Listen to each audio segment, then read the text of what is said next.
time of my research, I was living right next to one of the most celebrated child prodigy composers living today, and I could ask him these questions personally. Emil Naoumoff was one of my professors at the Indiana University Jacobs School of Music, and he provided me with hours of time in interviews, as well as manuscripts and photos from his childhood. Emil Naoumoff was born in 1962 in Sofia, Bulgaria, and he has had and continues to have an illustrious career as a performer, a composer, and a teacher. And Naoumoff came from a musical and artistic family. His father, Georgiev, was a doctor, a medical doctor, but he was also a musician and a composer. And then Emil found out later in his life that his father had actually also published a treatise on accordion playing. So very, very well-rounded person. And Emil's paternal grandfather was Vladimir Naoumoff, the Bulgarian painter. So Emil's parents realized that early on that there was talent in their boy. And they realized this because Emil would continue to improvise after playing a simple piece. And he said that because he just didn't want the music to end. And he also told me that he was really bored in playing these pieces because in his head he was hearing these chord clusters, but all he could play were these Bach minuets. So his first compositions end up being these improvisations that his father notated down after he had finished them. The parents realized that Bulgaria does not have enough opportunities for Emil. They take a big sacrifice and leave for Paris. This is during the Cold War, so they were not able to return for Bulgaria for a long time.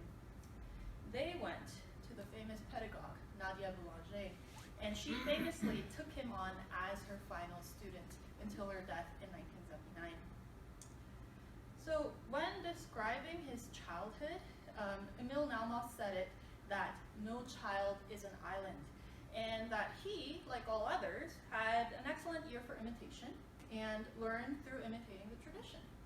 Also, he described that his personality at the time was a most dutiful child, so he was very obedient to Boulanger and his parents' expectations.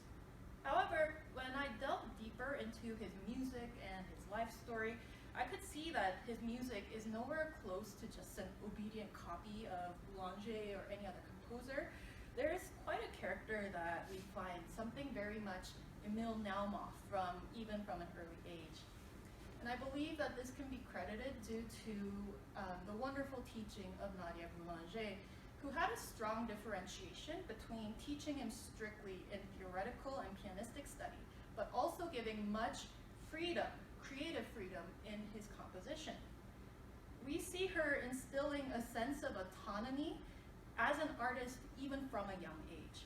So Emil would take theory and ear training lessons 5 times a week with her assistant, as well as counterpoint and composition lessons with Boulanger herself. And Boulanger was a strict teacher and everything else, but like I said, her composition lessons were freer. She allowed him the liberty to write whatever that he wanted. And whenever he brought that to his next lesson, she never changed what he wrote.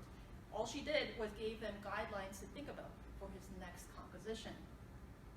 Also, he told me about a story when he had the premiere of his first piano concerto at the age of 12, conducted by Yehudi Menuhin, and Nadia Boulanger did not attend those rehearsals because she told him such self-reliance was essential in seeing a creative act through to its conclusion. Imagine saying that to a 12-year-old, right? And, Boulanger aside, I believe that Naoumoff's parents were also a big factor in the success of their son. His mother stayed with him in Paris, and she would dutifully transcribe everything from his lessons and make sure that Emil woke up early to do his practice and his schoolwork and everything else.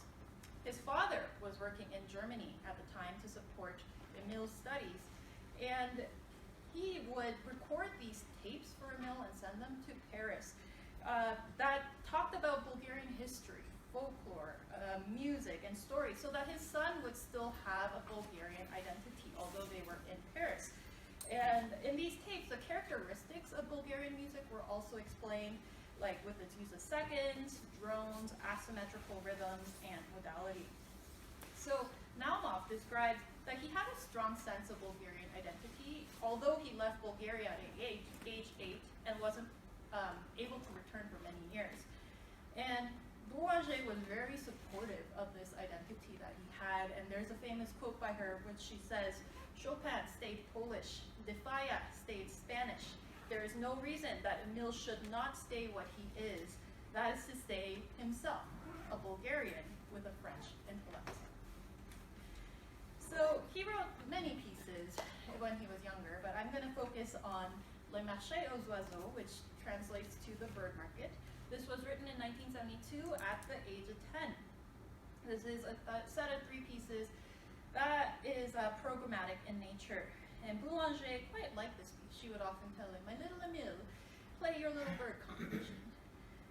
So the first movement of the suite is a theme and variations on a little melody that he heard a bird singing and transcribed down. And this bird song becomes a leitmotif in this suite. It appears not only as a melody, but also harmonically as well.